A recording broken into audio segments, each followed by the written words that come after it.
தமிழக வாழ்வுரிமை கட்சியின் சார்பாக தொடர்ந்து கடந்த 4 ஆண்டுகளாக தமிழக சட்டமன்றத்தில் பொது நிதிநிலை அறிக்கையின் போதும் அதுபோன்று வேளாண்மை நிதிநிலை அறிக்கையின் போதும் மாண்புமிகு தமிழக முதலமைச்சருக்கும் வேளாண்மை அமைச்சருக்கும் வைக்கப்பட்ட மிக முக்கியமான கோரிக்கை என்னுடைய பண்ருட்டி தொகுதியில் பெருமளவில் முந்திரி விவசாயம் உற்பத்தி செய்யப்படுகிறது.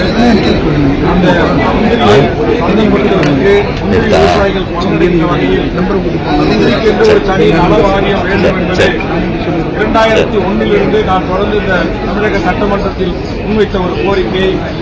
அதை மாண்புமிகு தமிழ்நாடு முதலமைச்சர் அவர்களும் மாண்புமிகு வேளாண்மைத்துறை அமைச்சர் அவர்களும் கருணையோடு பரிசீலித்து 10 கோடி ரூபாய் அளவில் முந்திரி நலவாரியம் அமைக்கப்படும் என்ற அறிவிப்பை தொகுதி மக்களின் சார்பாக முந்திரி விவசாயம் செய்கின்ற முந்திரி விவசாயிகளின் சார்பாக நானும் ஒரு முந்திரி விவசாயி என்கிற அடிப்படையில் அதை வரவேற்று மாண்புமிகு வேளாண்மைத்துறை அமைச்சர் அவர்களுக்கும் தமிழக முதலமைச்சருக்கும் இந்த நேரத்திலே என் நன்றியை தெரிவித்துக் கொள்கிறேன். மேலும் இந்த வேளாண்மை நிதி அறிக்கையில் புதிய அம்சங்களாக புதிய திட்டங்களாக 42 கோடி ரூபாய் செலவில் நவீன தொழில்நுட்ப பூங்காக்கள் மற்றும் பட்டதாரிகள் மற்றும் பட்டயதாரர்கள் மூலம் 1000 முதலமைச்சரின் உழவர் நல சேவை மையங்கள், நெல் உற்பத்தியை அதிகரித்திட 120 கோடி ஒதுக்கீடு, 102 கோடியில் முதல் முறையாக 34 லட்சம் ஏக்கரில் டெல்டா அல்லாத மாவட்டங்களை செயல்படுத்துவதற்கான முயற்சி, 58 கோடி செலவில் டெல்டா மாவட்டங்களை 18 லட்சம் ஏக்கரில் செயல்படுத்துவதற்கான முயற்சி, இயற்கை சீற்றங்களால் பயிர் பாதிப்பிலிருந்து உழவர்களின் வாழ்வாதாரத்தை பாதுகாக்க 844 கோடி ரூபாய் பயிர் காப்பீடு திட்டம், அதுபோன்று 3 லட்சம் ஏக்கர் மாணவர் இல்லங்களில் கோடை உழவு செய்ய மானியமாக 24 கோடி, நுண்ணீர் பாசன திட்டத்திற்காக 3 லட்சம் ஏக்கர் பரப்பிற்கு 1168 கோடி ஒதுக்கீடு, தமிழ்நாட்டில் முதல் முறையாக இன்றைக்கு 20 உழவர் சந்தைகளில் பசுமை காய்கறிகள் நுகர்வோர் தங்கள் இல்லங்களில் நேரடியாக பெற்றுக்கொள்ள உள்ளூர் இணைய வர்த்தக தளத்துடன் இணைக்கப்படுகின்ற முயற்சி, வேளாண் விளைபொருட்களுக்கு நல்லூர் கடலூர் மாவட்டம் வேதாரண்யம், முல்லை, நாகப்பட்டினம் நத்தம்புலி, திண்டுக்கல் ஆயக்குடியில கொய்யா, திண்டுக்கல் கப்பல்பட்டியில கரும்பு மற்றும் முருங்கை ஆகியவற்றை புவிசார் குறியீடு பெற நடவடிக்கை எடுக்கப்படும் என்கிற அறிவிப்பு, 17,000 உழவர்கள் பயனடையும் வகையில் வேளாண் இயந்திரங்களுக்கு திட்டத்திற்கு 215 கோடி ரூபாய் இன்றைக்கு 215 கோடி 80 லட்சம் ஒதுக்கீடு, முதலமைச்சரின் மண்ணுயிர் காப்போம் திட்டம் 15 திட்டக்கூறுகளுடன் செயல்படுத்திட ரூபாய் 142 கோடி ஒதுக்கீடு, 2330 கிராம ஊராட்சிகளில் தண்ணீர் பெற்று உழவர் வாழ்க்கை தரத்தினை உயர்த்திட உன்னத முயற்சியால் 260 கோடி ரூபாயில் கிராம கலைஞரின் அனைத்து கிராம ஒருங்கிணைந்த வேளாண் வளர்ச்சி திட்டம், வேளாண் விளைபொருட்களுக்கு 100% மதிப்பு கூட்டும் அலகுகள் அமைத்திட முதற்கட்டமாக ரூபாய் 50 கோடி ஒதுக்கீடு, 50 கோடி 70 லட்சம் மதிப்பீட்டில் 11 இடங்களில் ஒழுங்குமுறை விற்பனை கூடங்களை கட்டமைத்து வசதிகளை மேம்படுத்துதல், மக்காச்சோளம் விவசாயிகள் அதிக வருமானம் பெற 1,87,000 ஏக்கர் பரப்பளவில் 40 கோடி ஒதுக்கீட்டில் மக்காச்சோளம் உற்பத்தி மேம்பாட்டு திட்டம், நிலக்கடலை, நெல், சூரியகாந்தி போன்ற எண்ணெய் வித்துக்கள் பயிரிட 90,000 விவசாயிகளுக்கு 108 கோடியே 6 லட்சம் ஒதுக்கீடு, தமிழ்நாடு சிறுதானிய இயக்கத்திற்கு ரூபாய் 52 கோடியே 44 லட்சம் ஒதுக்கீடு, உயிர்ம வேளாண்மை ஆர்கானிக் ஃபார்ம் பரவலாக்க செய்திட 12 கோடி ஒதுக்கீடு செய்திருக்கிறார்கள். இதை கூடுதலாக ஒதுக்கீடு செய்ய வேண்டும் என்று நான் வேண்டுகோள் வைத்திருந்தேன். அதையும் எதிர்வரும் காலங்களில் அரசு பரிசீலிக்க வேண்டும். அதுபோன்று குறைந்த நீர் தேவை உள்ள பயிர்களை ஊக்குவித்திட 12 கோடி 50 லட்சம் ஒதுக்கீட்டில் மாற்று பயிர் சாகுபடி திட்டம், அதுபோன்று களவில்லா விளைச்சல் பெற தரமான விதை உற்பத்திக்கு 250 கோடி ரூபாய், 12 கோடி 70 லட்சம் மதிப்பீட்டில் பருத்தி உற்பத்திக்கான பெருக்க திட்டம், தமிழ்நாடு வேளாண் காடுகள் கொள்கை என்கிற அடிப்படையில் உயர் மதிப்பு மரங்களை வளர்ப்பதற்கும் அதனை பதிவு செய்து வெட்டுதல் மற்றும் விற்பனையை எடுத்துச் செல்லுதல் போன்ற அனைத்து நடைமுறைகளையும் எளிதாக்கி பசுமை தமிழ்நாட்டை உருவாக்குவது. தேக்கு மரம், சந்தன மரம், செம்மரம் போன்ற மரங்களை விவசாயிகள் நாங்கள் பயிர் செய்தால் அதை வெட்டி நாங்கள் விற்பனைக்கு சந்தைப்படுத்த முயற்சிக்கின்ற போது வனத்துறை உள்ளிட்ட வருவாய்த்துறை அதிகாரிகள் தடுக்கிறார்கள். அதை முறைப்படுத்துவதற்கு மாண்புமிகு அமைச்சர் அவர்கள் முதலமைச்சர் அறிவித்திருக்கிறார்கள். இந்த தொழிலை இந்த விவசாயத்தை நான் செய்கின்ற காரணத்தினால் எனக்கே இது பாதிப்பு ஏற்படுத்துகிறது. அதனால் இதுக்கு என்னுடைய நெஞ்சார்ந்த நன்றியை தெரிவித்துக் கொள்கிறேன். அதுமாதிரி ஊட்டச்சத்து வேளாண்மை இயக்கம் என்கிற அடிப்படையில் 125 கோடி ஒதுக்கீடு, அதுபோன்று 4000 நடமாடும் காய்கறி கடை விற்பனை. ஏற்கனவே கொரோனா காலங்களில் இருந்துச்சு, அதை நான் தான் வலியுறுத்தி பேசினேன். எளியா இருக்கு, மக்கள் ஈஸியா வீதிகளிலே வந்து வாங்குறாங்க, ஃப்ரெஷ்ஷா காய்கறிகளை வாங்குவதற்கு வாய்ப்பு இருக்குன்னு சொன்ன அதனுடைய கோரிக்கை ஏற்று இன்றைக்கு நடைமுறைப்படுத்தப்பட்டிருக்கிறது. 35 கோடி ரூபாய் ஒதுக்கியிருந்த தென்னை வளர்ச்சி திட்டம், தென்னை வளர்ப்பதற்கான ஒதுக்கீடு, 130 வேளாண் இயந்திரங்கள் வாடகை மையங்கள், அது கம்மியா இருக்கு, அதை அதிகப்படுத்தணும்னு அதுக்கு 10 கோடியே 50 லட்சம் ஒதுக்கீடு. காவேரி, வெண்ணாறு, வெள்ளாறு வடிநில பகுதிகளில், கல்லணை பகுதிகளிலும் சி மற்றும் டி கால்வாய்களில் 2905 கிலோமீட்டர் நீளத்திற்கு 13 கோடியே 80 லட்சம் ஒதுக்கீட்டில் தூர்வாரும் பணிகள். இது வந்து கம்ப்ளீட்டா டூர் வாரம் நான் தமிழ்நாடு முழுக்க சொல்லியிருந்தேன். அது ரொம்ப குறைவான தொகை. இந்த 13 கோடியை வச்சுக்கிட்டு 2925 நீளமுள்ள காய்வாள்களை தூர்வாரி அணைகளை பலப்படுத்த முடியாது. ஆனால் மாண்புமிகு முதலமைச்சர் அவர்கள் நம்முடைய வேளாண்மைத்துறை அமைச்சர் கூடுதலான நிதிகளை ஒதுக்கி தர வேண்டும் என்கிற வேண்டுகோளை முன்வைத்து முதலமைச்சரின் சூரிய சக்தி மூலம் பம்பு செட்டுக்காக 24 கோடி ரூபாய் ஒதுக்கி 1000 விவசாயிகளுக்கு வேண்டும் சொன்னாரு. அதை நான் கூடுதலா கோரிக்கை வச்சிருந்தேன். சூரிய சக்தி, அதுபோன்ற நீர்மின் திட்டம், காற்றாலை திட்டம், கடலில் இருந்து மின்சாரம் எடுக்கின்ற போன்ற ஆலோசனைகள் எல்லாம் நான் தொடர்ந்து வலியுறுத்தி வந்தேன் இந்த சட்டமன்றத்தில். அது முதல் கட்ட வெற்றியாக சூரிய மின்சக்தியும் தற்போது பம்பு செட்டுக்கும் அதை பயன்படுத்துகிற முறையை வரவேற்கிறோம். அதுபோன்று நெல், மக்காச்சோளம், வாழை, நிலக்கடலை, உளுந்து ஆகிய பணப்பயிர்களுக்கு விதைப்பு முதல் அறுவடை முடிவுள்ள சாகுபடிகள் இயந்திர மயமாக்கலை கடைபிடிக்க 1500 ஏக்கர் பரப்பளவில் 3 கோடி ஒதுக்கீட்டில் இயந்திர சாகுபடி செயல் விளவாக்க திட்டம், 20 கோடி மதிப்பீட்டில் 1000 மெட்ரிக் டன் கொள்ளளவு கொண்ட சேமிப்பு கிடங்குகள் 9. உங்களுக்கு தெரியும், இப்ப வந்து எங்க பார்த்தாலும் மழை வெள்ளங்கள்ல அந்த சேமிப்பு கிடங்கு இல்லாதல்ல அது பயங்கரமா பாதிப்பு வருதுன்னு போன கூட்டத்தொடரில் ஆதாரத்தோடு தான் காட்டுறேன். இப்ப கூட எங்களுடைய கடலூர் மாவட்டத்தில் மாண்புமிகு நம்முடைய அமைச்சர் வேளாண்மைத்துறை அமைச்சர் இருக்கிற புவனகிரி பகுதியில் 5000 டன் நெல் கம்ப்ளீட்டா மழை வெள்ளத்தால பாதிக்கப்பட்டது. அதனால அதை பாதுகாப்பதற்காக இந்த கிடங்கு 9 அமைச்சிருக்காங்க. அந்த புவனகிரி கடலூர் மாவட்டத்திலே ஒரு கூடுதல் கிடங்கு வந்திருந்தா ரொம்ப மகிழ்ச்சியாக இருந்திருக்கும். அதே போன்று 56 ஒழுங்குமுறை விற்பனை கூடங்களை 39 கோடி 20 லட்சம் செலவில் மின்னணு தேசிய வேளாண் சந்தையுடன் ஒருங்கிணைந்து தேசிய அளவில் வர்த்தகம் செய்வதற்கு வாய்ப்பு உருவாக்கி தருகின்ற முயற்சியை வரவேற்கிறோம். 50 உழவர் சந்தைகளில் 8 கோடி மதிப்பீட்டில் கூடுதல் வசதிகள். பாராட்டுக்கள், வாழ்த்துக்கள். ஆனால் என்னுடைய பண்ருட்டி தொகுதியில் மாண்புமிகு கலைஞர் அவர்கள் முதலமைச்சராக இருந்தபோது நான் கேட்டு அறிவிக்கப்பட்ட உழவர் சந்தை இதுவரையில் இயங்காமல் கிடக்கிறது. அதற்கு மாற்று இடத்தை நாங்கள் தேர்வு செய்தோம். அந்த இடத்தில் இன்னும் உழவர் சந்தை அமைக்கப்படவில்லை. மாண்புமிகு வேளாண்மைத்துறை அமைச்சர் அவர்கள் இந்த அறிவிப்பிலே அதை அறிவிப்பார் என்று எதிர்பார்த்தேன். அது விடுபட்டிருக்கிறது. அதனால் பண்ருட்டியில் வேளாண் உழவர் சந்தை இயங்குவதற்குரிய நடவடிக்கைகளை மேற்கொள்ள வேண்டும் என்ற வேண்டுகோளை இந்த நேரத்தில் முன்வைக்கிறேன். அப்புறம் வட்டாரந்தோறும் தேர்வு செய்யப்பட்ட பொது சேகரிப்பு மையங்களில் வேளாண் வர்த்தகம் செய்திட ஏற்பாடு வரவேற்புக்குரியது. ஒழுங்குமுறை விற்பனை கூடங்களில் உழவர் உற்பத்தியாளர் நிறுவனங்களுக்கு பொருளீட்டு கடனாக 10 லட்சம் வரை வழங்குவதை நான் வரவேற்கிறேன். தமிழ்நாடு வேளாண்மை பல்கலைக்கழகம் மூலம் புதிய கண்டுபிடிப்புக்கான டாக்டர் MS சுவாமிநாதன் ஆராய்ச்சி நிதியாக ₹1 கோடி வழங்கியிருப்பதை கூடுதலாக ஒரு 5 கோடி ரூபாய் வழங்கி அங்கே இதற்கு ஆராய்ச்சியில் ஈடுபடுகின்ற மாணவர் செல்வங்களுக்கும் ஸ்காலர்ஷிப் வருகின்ற வகையில் அதை உயர்த்தி தர வேண்டும். காரணம், நான் வேளாண்மை பல்கலைக்கழகத்தினுடைய ஆட்சி மழை உறுப்பினராக இருக்கிறேன். அதனால எங்களுடைய பல்கலைக்கழகத்திற்கு எங்களுடைய வேண்டுகோளை ஏற்று இதை ஒதுக்கியதற்காக மாண்புமிகு முதலமைச்சருக்கும் தமிழ்நாடு வேளாண்மைத்துறை அமைச்சருக்கும் இந்த நேரத்திலே நன்றியை பாராட்டி, மிக முக்கியமானது விவசாயிகள் உற்பத்தி செய்கின்ற விளைபொருள்களுக்கு நியாயமான கட்டுப்படியான விலை வேண்டும் என்று தொடர்ந்து 2001 சட்டப்பேரவையில் போராடி வருகிறோம். ஆனால் விவசாயிகளுக்கு அதற்குரிய அறிவிப்பு இன்னும் இடம்பெறாமல் இருப்பது வருத்தம் அளிக்கிறது.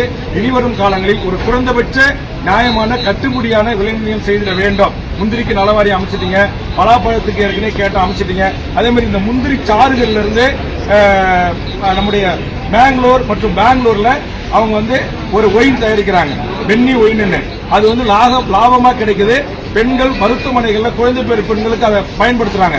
அதனால அதுல அதிகமான போதை எசன்ஸ் கலக்காம ஊட்டச்சத்து பானமாக அதை மாற்றி ஒரு தொழில் கூடத்தை என்னுடைய பண்ருட்டி தொகுதியில் அமைக்க வேண்டும் என்ற வேண்டுகோளை நான் தொடர்ந்து அறிவித்தேன். அப்போது வேளாண்மைத்துறை அமைச்சராக வீரபாண்டி ஆறுமுகம் அவர்கள் துறையின் செயலாளர் தலைமையில் ஒரு குழுவை அனுப்பி கோவாவிலே ஆய்வு செய்தார்கள். அந்த ஆய்வு அறிக்கை தமிழ்நாடு அரசு கைகளில் இருக்கிறது. அதில் இந்த சிறப்பு திட்டமாக இந்த கூட்டத்தொடரிலே மாண்புமிகு வேளாண்மைத்துறை அமைச்சர் அவர்கள் மாண்புமிகு முதலமைச்சருடைய கவனத்துக்கு எடுத்துச் சென்று அந்த பென்னி ஒயின் தயாரிக்கிற ஒரு நிறுவனத்தை என்னுடைய தொகுதியிலே தொடங்க வேண்டும். சாராய ஆலைகள் தமிழ்நாட்டில் நிறைய இருக்கு. அது எத்தனை பேர் குடும்பங்களுக்கு பாதிப்பு ஏற்படுத்துது. ஆனா இந்த ஒயின் என்பது பாதிப்பு ஏற்படுத்தாது, ஒரு ஊட்டச்சத்து பானம். அதை நம்முடைய முதலமைச்சர் அவர்கள் கனிவோடு பரிசீலிக்க வேண்டும் என்ற வேண்டுகோளை வைத்து, அதே மாதிரி பலாப்பழத்திலிருந்து பலா காய், பலா பிஞ்சிலிருந்து பலா சுண்ணாம்பு, அதுல இருந்து எல்லாம் நிறைய இன்னைக்கு உலக அளவில் நிரூபிக்கப்பட்ட ஒரு உண்மை சயின்டிஸ்ட் உலக விஞ்ஞானிகள் அறிவித்திருக்கிறாங்க. அந்த பலா கொட்டையில் இருந்தும் பலானுடைய அந்த பிஞ்சுகளில் இருந்தும் இன்றைக்கு மருந்து கண்டுபிடிக்கப்பட்டு இன்னைக்கு சுகரை கட்டுப்படுத்துவதற்கு உலகளாவிய லேட்டஸ்ட் இன்றைக்கு விஞ்ஞான கண்டுபிடிப்பு அந்த பலா காய்களிலும் பலா பிஞ்சுகளிலும் இருக்கிறது, பலா பழங்களிலும் இருக்கிறது என்று கண்டுபிடித்திருக்கிறார்கள். அதனால் ஏற்கனவே கடந்த ஆண்டு என்னுடைய வேண்டுகோளை ஏற்றுக்கொண்டு பல ஆராய்ச்சி மையங்களை அறிவித்த மாண்புமிகு வேளாண்மைத்துறை அமைச்சர் அவர்கள் தற்போது கேரளாவில் மதிப்பு கூட்டப்பட்ட இண்டஸ்ட்ரீஸுக்கு 80% 90% மானியம் கொடுத்து அந்த பலா தொழிலாளர் விவசாயிகளை வாழ வைக்கிறாங்க. அதனால மாண்புமிகு நம்முடைய அமைச்சர் அவர்களை நான் பண்டூட்டியில் அழைத்து பலாவுக்கான ஒரு நிகழ்ச்சியை நான் நடத்தினேன். அதே மாதிரி எங்களுடைய விவசாயிகளும் மாளிகம்பட்டு கிராமத்திலே பலா கண்காட்சி நடத்தினார்கள். முந்திரி ஏற்றுமதியாளர்களையும் அழைத்து நம்முடைய வேளாண்மைத்துறை அமைச்சர் அவர்கள் முந்திரி சாகுபடிக்கு அதை எப்படி இன்னும் விரிவாக்கம் செய்து முந்திரி விவசாயிகளுக்கு நன்மை பயக்கின்ற திட்டங்களை அறிவிக்கலாம் என்ற குறைகளை கேட்டு அதை இன்றைக்கு அறிவிப்பாக வெளியிட்டிருக்கிறார்கள். ஆக இந்த அளவிலே இந்த வேளாண்மை நிதிநிலை அறிக்கை என்பது விவசாயிகளுக்கு ஆறுதல் அளிக்கக்கூடிய, விவசாயிகளும் நானும் ஒரு விவசாயி என்ற அடிப்படையில் பாராட்டக்கூடிய ஒரு வேளாண்மை நிதிநிலை அறிக்கையை மாண்புமிகு நம்முடைய தமிழக முதலமைச்சர் அவர்கள் ஆலோசனைகள் நம்முடைய வேளாண்மைத்துறை அறிவித்திருக்கிறார், நன்றி சொல்கிறேன். ஆனால் அதே நேரத்தில் திருவள்ளூருக்கு கடந்த வாரம் அஷூரன்ஸ் கமிட்டி சேர்மனாக ஆய்வுக்கு சென்றிருந்தேன். அங்க மாவட்ட ஆட்சித்தலைவர், மாவட்ட காவல் கண்காணிப்பாளர், அங்க இருக்கிற அரசு கூட்டுறவு சர்க்கரை ஆலையினுடைய மேலாண்மை இயக்குநர் உள்ளிட்ட அனைத்து அதிகாரிகளோடு நேரடியாக கள ஆய்வுக்கு சென்று அந்த சர்க்கரை ஆலை 80 ஆண்டுகளுக்கு முன்பு தொடங்கப்பட்டது. திருவள்ளூர் மாவட்டத்தில் இருக்கிற ஒட்டுமொத்த விவசாயி, அதாவது 5 லட்சம் டன் நம்முடைய கரும்பு உற்பத்தி பண்ற அந்த மாவட்ட மக்கள் தனியார் ஆலைக்கு தான் கரும்பை கொண்டு போக வேண்டிய சூழலுக்கு தள்ளப்பட்டிருக்காங்க. 80 ஆண்டுகளுக்கு முன்பு தொடங்கப்பட்ட அந்த ஆலையினுடைய அரவை இயந்திரங்கள் தன்னுடைய முற்றுமுதலுமான செயல்திறனை இழந்திருக்கிறது. அதனால் 5 கோடி 10 கோடி ரிப்பேருக்கு பணம் கொடுக்க கூடாது. நம்முடைய அரசு 168 கோடிகளில் ஒரு விரிவான எஸ்டிமேட், அதாவது நவீனமாக்குதல் சர்க்கரை அரசு கூட்டுறவு சர்க்கரை ஆலையை நவீனமாக்குகின்ற திட்டத்தின் அடிப்படையில் ஒரு ஒன் டைம் பேமெண்டை இப்ப எப்படி நம்முடைய டிரான்ஸ்போர்ட் மக்களுக்கு சேவை செய்வதற்கு மாண்புமிகு முதலமைச்சர் 1000 கோடி 2000 கோடி கொடுக்குறாங்க. இபி விவசாயிகளுக்கு இலவச மின்சாரம் தரத்துக்கு 1000 கோடி 2000 கோடி ஒன் டைம் பேமெண்ட் தராங்க. அதே மாதிரி கடன் இல்லாமல் 168 கோடி ரூபாயை திருவள்ளூர் மாவட்டத்தில் இருக்கிற அரசு கூட்டுறவு சர்க்கரை ஆலைக்கு வழங்கி அந்த மாவட்டத்தில் வாழ்கின்ற லட்சக்கணக்கான கரும்பு விவசாயிகளின் வாழ்வுரிமையை பாதுகாப்பதற்கு மாண்புமிகு முதலமைச்சர் அவர்கள் உரிய உத்தரவுகளை பிறப்பிக்க வேண்டும் என்கிற நேரத்தினுடைய வேண்டுகோளை வைத்து என்னுடைய பண்ருட்டி தொகுதியில் இருக்கிற நெல்லிக்குப்பத்தில் இருக்கிற பேரி சர்க்கரை ஆலைக்கு இன்றைக்கு பல்லாயிரக்கணக்கான விவசாயிகள் நாங்கள் கொடுக்கிறோம். அந்த ஆலை முறையாக அந்த மக்களுக்கு உடனுக்குடன் அந்த நிதியை விடுவிப்பதற்கும் அங்கு பணி செய்கின்ற தொழிலாளர்களை நிரந்தரப்படுத்துவதற்கும் அங்கு விவசாய குடிகளில் பிறந்த அந்த பகுதி மண்ணின் மக்களை வேலைக்கு எடுப்பதை உறுதி செய்யணும். இன்னைக்கு நிறைய கரும்பாலைகள்ல வடமாநிலத்து தொழிலாளர்களை கொண்டு வந்து இறக்கி உற்பத்திக்கு பயன்படுத்திக் கொள்கிறார்கள். உண்மையான கரும்பை தருகின்ற ஏழை எளிய கிராமப்புற தாழ்த்தப்பட்ட பிற்படுத்தப்பட்ட ஒடுக்கப்பட்ட இஸ்லாமிய இளைஞர்கள் அவர்களுக்கான வேலைவாய்ப்பு தட்டி பறிக்கப்படுகிறது. இதையும் நம்முடைய தமிழ்நாடு அரசு கவனத்திலே கொள்ள வேண்டும். இன்னைக்கு தொழிற்சாலைகள்ல வந்த வடநாட்டுக்காரர்கள் போய் விவசாயம் செய்யறதுக்கும் அறுவடை இயந்திரத்துல ஓட்டுறதுக்கும் விவசாய நாத்து நடுறதுக்கும் நெல் அறுக்கிறதுக்கும் வடமாநில தொழிலாளர்களை கொண்டு வந்து இறப்பது ஏற்புடைய செயல் அல்ல. நமக்கு சோறு போட்ட மண்ணை கூறு போடுகின்ற விவசாய நிலங்களை தடுத்து நிறுத்தி அடுக்குமனைகளாக மாற்றப்படுவதை தடுப்பதற்கான அறிவிப்பு இருக்கும் என்று நான் எதிர்பார்த்தேன். அது இல்லை, ஏமாற்றம் அளிக்கிறது. இன்னைக்கு சென்னையில் தொடங்கி கன்னியாகுமரி வரையிலும் எல்லா பல்லாயிரக்கணக்கான லட்சக்கணக்கான ஏக்கர் விவசாய நிலங்களை அடுக்குமனைகளாக பன்னாட்டு பணக்கார கார்பரேட் பெரும் முதலாளிகள் துணையோடு இன்றைக்கு அடுக்குமனை குடியிருப்புகளாக ரியல் எஸ்டேட்டுகளாக மாறி வருகிறது. எம் தமிழ்நாட்டின் பாரம்பரிய விவசாயம் அடியோடு அழிந்து போகின்ற சூழல் இருக்கிறது. 35 லட்சம் ஹெக்டேர் நெல்லா மாவட்டத்தில் விவசாயம் செய்த தமிழர் நிலம் இன்றைக்கு 15 லட்சம் ஹெக்டராக சுருக்கப்பட்டிருக்கிறது. காவேரி மேகதாது அருகே அணை கட்டிய தீர்வு என்று இன்றைக்கு கர்நாடகா அடம்பிடித்துக் கொண்டிருக்கிறது. ஒன்றிய அரசு வேடிக்கை பார்த்துக் கொண்டிருக்கிறது. தமிழ்நாட்டை வஞ்சிக்கின்ற தமிழ் சமூக விவசாயிகள் வாழ்வுரிமை பாதிப்படைகின்ற அந்த மேகதாட்டு அணையை எக்காரணத்தை கொண்டும் கட்டுவதற்கு தமிழக முதலமைச்சரும் தமிழக வேளாண் அமைச்சரும் நீர்ப்பாசனத்துறை அமைச்சரும் அனுமதிக்க கூடாது என்கிற வேண்டுகோளை வழி சுமந்த விவசாயியாக நான் இங்கு முன்வைக்க கடமைப்பட்டிருக்கிறேன். அதுபோன்று டெல்டா மாவட்டமாக இருக்கிற திருச்சி, கரூர், கடலூர், பெரம்பலூர், அரியலூர், நாகை, திருவாரூர், தஞ்சை இதை உள்ளடக்கியது டெல்டா மாவட்டம் என்கிற வரலாற்று சிறப்புமிக்க அறிவிப்பையும் இதில் இடம்பெறும் என்று எதிர்பார்த்தேன். அது தவறவிடப்பட்டிருக்கிறது. மாண்புமிகு முதலமைச்சர் அவர்கள் விதி 110 ஊடாகவோ அது சிறப்பு அடிப்படையில் வேளாண்மைத்துறை அமைச்சரோ உடனடியாக இந்த மாவட்டங்களை உள்ளடக்கியது டெல்டா மாவட்டம் என்கிற வரலாற்று சிறப்புமிக்க அறிவிப்பினை வெளியிட வேண்டும் என்று கேட்டு மீண்டும் நம்முடைய தமிழக முதலமைச்சர் அவர்கள் விவசாயிகள் உற்பத்தி செய்கின்ற பொருட்களுக்கு நியாயமான கட்டுப்படியான ஒரு குறைந்தபட்ச ஆதார விலை கிடைப்பதற்கு உரிய நடவடிக்கைகளை எடுக்க வேண்டும் என்ற வேண்டுகோள் வைத்து தமிழக அரசினுடைய மாண்புமிகு வேளாண்துறை அமைச்சர் வாசித்தளித்த இந்த வேளாண்மை நிதிநிலை அறிக்கையை தமிழக வாழ்வுரிமை கட்சியின் சார்பாக லட்சக்கணக்கான கோடிக்கணக்கான விவசாய மக்களின் சார்பாக வரவேற்று இன்னும் இருக்கிற விவசாயிகளின் நியாயமான கோரிக்கைகளை கரும்பு விவசாயி, முந்திரி விவசாயி, வாழை விவசாயி, நெல் விவசாயி, கொய்யா விவசாயி, பருத்தி விவசாயி என்று பலதரப்பட்ட விவசாயிகளின் நியாயமான கோரிக்கைகளையும் கவனத்தில் கொண்டு விவசாயிகளை வாழ வைக்க வேண்டும். நமக்கு சோறு போடுகின்ற விவசாயிகளை வாழ வைப்பதற்கு முயற்சிகளை மேற்கொள்ள வேண்டும் என்ற நேரத்தில் கேட்டுக்கொண்டு நம்மாழ்வார் அவர்கள் நம்மோடு உயிரோடு இல்லை என்று சொன்னாலும் அவர் வகுத்தளித்த இயற்கை வேளாண் விவசாயம், அவருடைய திட்டங்கள், அவருடைய அறிவியல் பூர்வமான ஆக்கப்பூர்வமான உரைகள் எல்லாம் இருக்கிறது. அதையெல்லாம் நம்முடைய வேளாண்மைத்துறை நடைமுறைப்படுத்த வேண்டும். நம்முடைய நம்மாழ்வாரை பின்பற்றி இங்கு இயற்கை விவசாயம் செய்கின்றவர்களை ஊக்குவிப்பிற்கும் இயற்கை விவசாயிகள் செய்கின்ற உற்பத்திகளை சந்தைப்படுத்துவதற்கும் முறையான நடவடிக்கைகளை வேளாண்மைத்துறை எடுக்க வேண்டும் என்கிற வேண்டுகோளையும் இந்த நேரத்தில் வைத்து இவற்றையெல்லாம் மாண்புமிகு முதலமைச்சர் அவர்கள் பரிசீலனைக்கு உட்படுத்த வேண்டும் என்று கூறி இந்த வேளாண் நிதிநிலை அறிக்கையை வரவேற்று நன்றி கூறி முடிக்கிறேன். நன்றி, வணக்கம்.